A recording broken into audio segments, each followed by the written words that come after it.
I did great last week. I called 4 upsets, 3 happened. Yeah.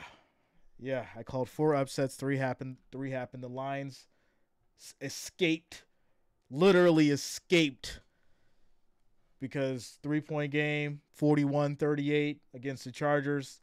Yeah, that was crazy. So let's go ahead and get into week 11, ladies and gentlemen. Let's start off with these Bengals and these Ravens. I will be streaming this tomorrow, so make sure you guys lock it in. Yes, it's going to be crazy, but I'm a firm believer right now the game between the Texans and the Bengals was the kind of game that we needed to see last week. I called it. I did say that Stroud would basically go out there and ball out. He did. And I'm not going to say that, the Bengals didn't play a solid game because they did as well. They just got outplayed. Now, the real question is in this game is, are the Ravens going to run into the same kind of situation that they ran into with the Browns where Lamar Jackson finds a way to basically give it away by throwing an interception or the fumbles or the issues that happens? The Ravens are a solid team. They got good defense, but I feel like we're getting into that point where we're seeing the issues and we're seeing the problems and we're seeing things being highlighted, and whether or not Lamar Jackson can actually throw the ball more than running. We appreciate his running, and they actually do have a great running concept with Gus Edwards and the team there, but I definitely think that Lamar Jackson is going to have to do more on his feet because relying on his arm shows us exactly what we seen last week with the Browns. And you don't want to run into that issue with the Bengals because guess what? They're in desperation mode just as anyone else right now in the AFC North. But with that said, I do think that the Ravens will have enough firepower to go ahead and get this job done. And I'm going to go ahead and take them by 7 at home. All right. Next up after that, it's going to be Pittsburgh versus the Browns. Steelers versus the Browns. We get into the Steelers defense and as far as Kenny Pickett and whether or not he's actually being great on the field. No, I don't like what Kenny's doing because once again, he's doing just enough. And the big problem with that is this. When you understand as far as how much a defense can save you, just like what the Jets are doing with Zach Wilson.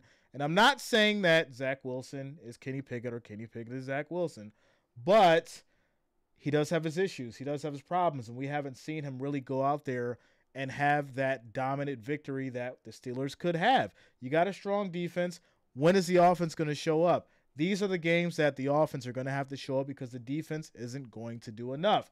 So I do think this will be a great defensive battle. We're going to see what Dorian can do on the field in his first true start for this season. It's going to be a tough one against the Steelers, but I will be taking the Browns at home by 3. Next up is going to be the Bears and the Lions. Lions will be at home.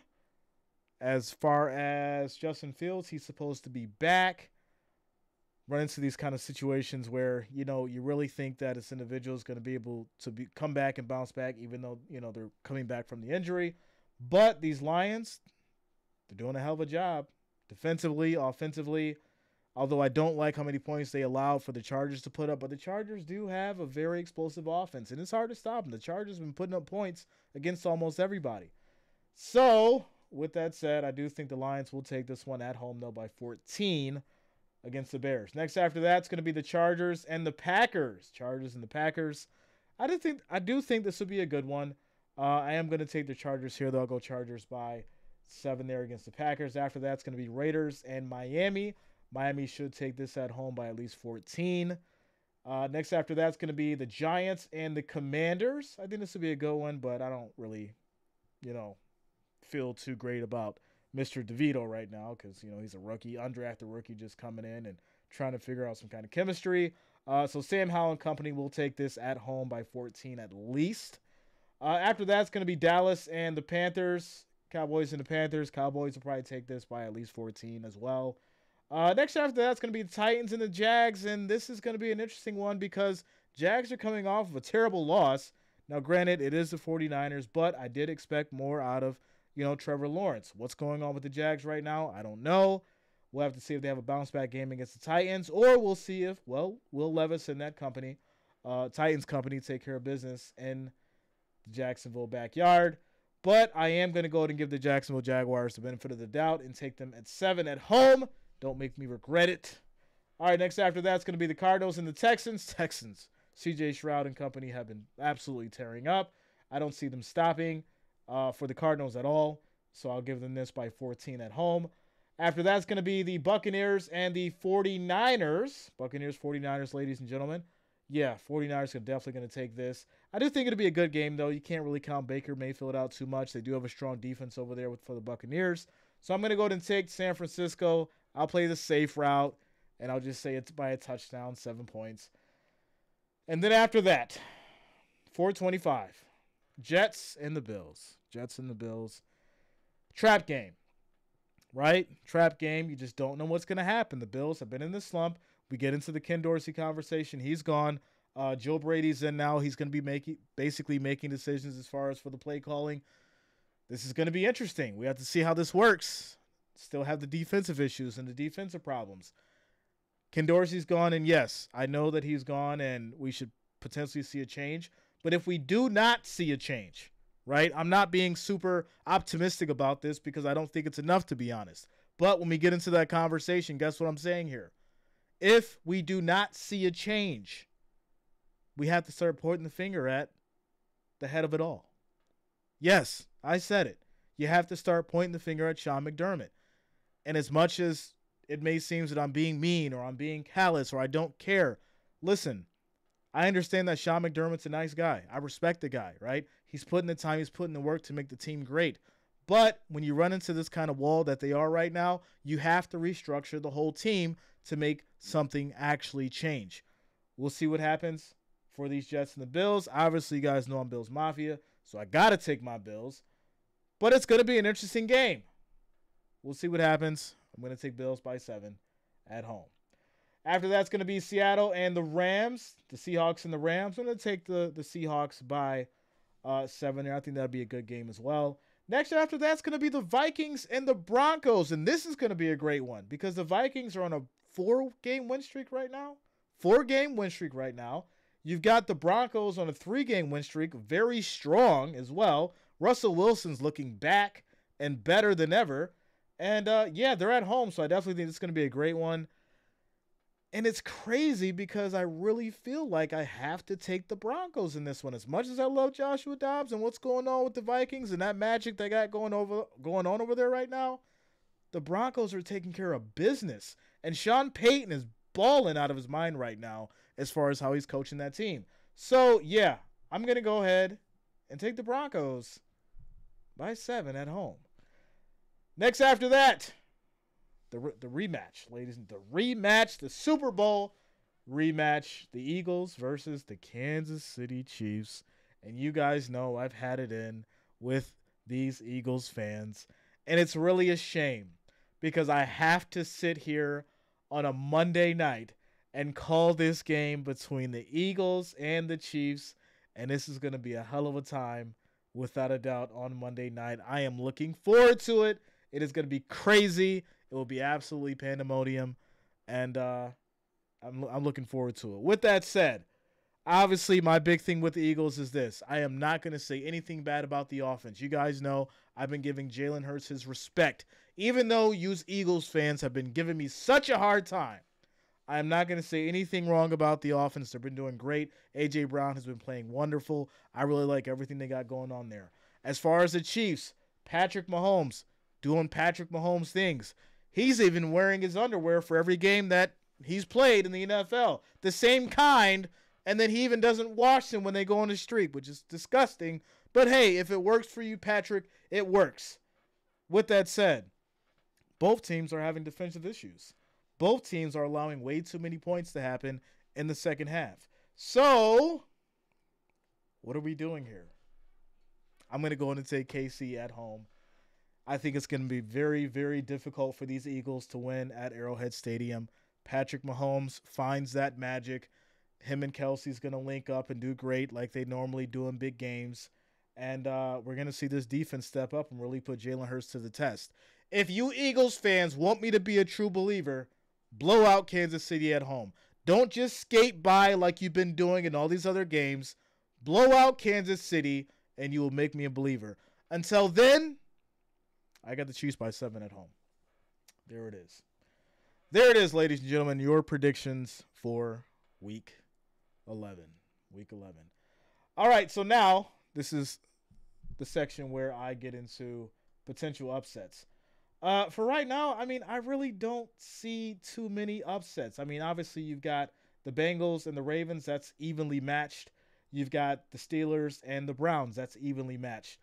Bears, Lions, I mean, if that happens, that'd be absolutely ridiculous. I just can't even see that being an upset. That potentially could happen. But that's one, right? Bears, Lions. Chargers, Green Bay, evenly matched. Raiders, Dolphins, yeah, that would definitely be an upset if that happened. Giants, Washington, and like I said, it's not going to be an upset game. Panthers, Dallas, yeah, that would definitely be an upset game. But once again, I just don't see it happening. Everything else, I mean, for the most part, is pretty much even this week. So nothing too much crazy. But yeah, if you have a crazy parlay going and you've got an 8-leg and you're trying to basically figure out, what's going to happen as far as upsets, your 3 games are really going to be Panthers, Cowboys, Lions, Bears, and Raiders, Miami. Raiders, Dolphins. That's going to be your 3 games that may shift things and may have some kind of weird outcome if you've got big money on a parlay. So there you go. Frankie Football says, you happy about Dorsey? Yes. Without a doubt. Let me rephrase that. I'm not happy the man, lost his job. But I am happy that he's gone and we'll have a shakeup as far as, the plays being called and things like that. Arizona over Houston sounds appealing. Not with that hype, man. Not with that hype right now. And what CJ Stroud is doing, I just don't see it happening. Robert says, Jay, things are getting very interesting for Week 11. I don't see the Eagles winning an Arrowhead. There it is. Sparktabulous. What up? What's going on with you? Robert says, Jets versus Bills. Jay going to Bills, but don't count your chickens yet. Bills Mafia. Without a doubt, don't count the chickens. I'm telling you, it's looking weird. I tried to tell you guys last week, even with, the Broncos, we had the conversation. Me and Alec, we did the pregame show, and I basically said it. I said, listen, this is one time where, we go into this stadium and we play against the Broncos, and I don't feel comfortable. I wasn't comfortable, and I said that we may potentially lose. And, yeah, it happened. So, when you start really looking at things from, a higher level and you start understanding these analytics and statistics the right way, and you turn away from being just a fan, you start realizing things that you really don't want to realize as a fan. But when you take that hat off and you understand what's really going on in the field and how a team needs to change and how they need to go out there and execute when they haven't been doing it, then you understand that these kind of things can happen and you don't have the kind of emotional blow that, someone may have that's just overly involved and thinks that their team's just going to win no matter what. So there it is. There it is, ladies and gentlemen. Frankie says, what's your honest opinion about the Bills' remaining schedule? Do you think we make the playoffs? So it's a mixed bag right now. It's really a mixed bag. I'm not going to have really any real playoff input until obviously after this Jets game. And then even after that, it gets a little bit more crazy because the Bills' schedule coming up is not good. Obviously, if you get into the Bills' schedule, we got the Jets, then we got Philly, then we get the bye, then we get Kansas City and Dallas. You need to win these 4 games before we're even having a real conversation about the playoffs again. You have to win these 4 games. I don't want to hear, oh, it's okay to, beat the Jets and then lose to the Eagles and then, beat KC and then lose to Dallas and then win out. No. You need to win against the Jets, win against Philly, beat Kansas City, beat Dallas, and maybe have an even game against the Chargers and, potentially lose between New England and Miami. You basically have to win out if you're the Bills right now. That's the reality of it. People are trying to, find this, little, gray area as far as, well, if they do this and do that. No, forget all that. You have to win because it doesn't even make sense if we get to the playoffs just to lose in the first round if we can't beat the teams that we need to beat later on in the playoffs anyways convincingly. But there you go. There's going to be all kinds of models and all kinds of this and all kinds of that as far as percentages in regards to how the Bills can do it. You want the reality? Bills need to win everything to get into the playoffs. Every game. Before they actually become a team that we can believe in again, that's actually going to be the Super Bowl contenders that they should be. There you go. There's your reality for the day. TN says, Jay, the Bills need a new identity. The Josh Allen needs to be reined in. Yeah, and we'll see if Joe Brady can do that, right? We'll see if Ken was really the issue. Because like I said, if Ken Dorsey wasn't the issue and we still go out there and we bomb and we don't see any real change, Sean McDermott's next.